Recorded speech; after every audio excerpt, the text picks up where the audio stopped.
Ini mohon diluruskan ya Pak Ustadz, soalnya saya tuh pernah dengar ada pahala-pahala umat yang misalnya dia belum pernah naik haji atau tidak berangkat umroh, tapi memiliki pahala setara dengan amal ibadah yang berkali-kali lipat dengan hanya membantu orang lain atau memudahkan urusan orang lain. Nah, boleh dijelaskan Pak Ustadz itu benar atau enggak?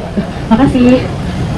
Utsman bin Affan tidak ikut perang Badar karena istrinya sakit, tapi dia dapat pahala perang Badar tahun ke-2 Hijrah, hari Jumat 17 Ramadan. Kenapa dia bisa dapat pahala padahal dia tidak ikut? Kata Nabi, man jahaza ghaziyan faqad ghaza. Siapa yang menyiapkan alat-alat perang jihad fisabilillah, maka dia dapat pahala jihad fisabilillah. Kita tidak hafal Quran.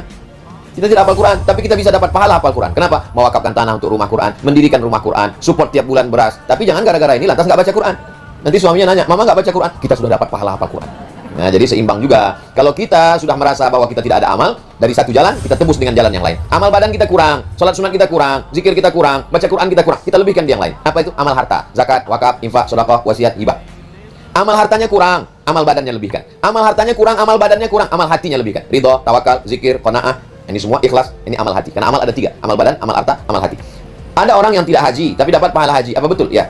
Man sholat subuh fi jama'atin, siapa yang sholat subuh berjamaah. Summa qa'ada yadhkurullah, setelah itu dia duduk di masjid berzikir dengan Allah. Hatta tatlul asyamsu, sampai terbit matahari. Sampai terbit matahari, ukur aja waktu Jakarta sholat maghrib jam berapa? Maghrib Jakarta jam 5.40. Maka duduklah habis sholat subuh sampai jam 5.40 di masjid, zikir, baca Quran, sholawat, istighfar, tasbih, tahmid, takbir sampai jam 5.40. Lalu setelah itu kemudian sholat sunat isyraq 2 rakaat. Hadisnya dalam kitab Sunan At-Tirmidzi. Status hadisnya hadis hasan, tidak ada ikhtilaf di antara ulama, boleh diamalkan. Syaratnya sholat subuh berjamaah, duduk berzikir dengan Allah sampai terbit matahari, sholat sunat isyraq 2 rakaat, kanat lahu ka ajri hajjatin wa umrah, dapat pahala seperti haji dan umrah. Tapi jangan gara-gara ini yang sudah bayar ONH uangnya diminta lagi.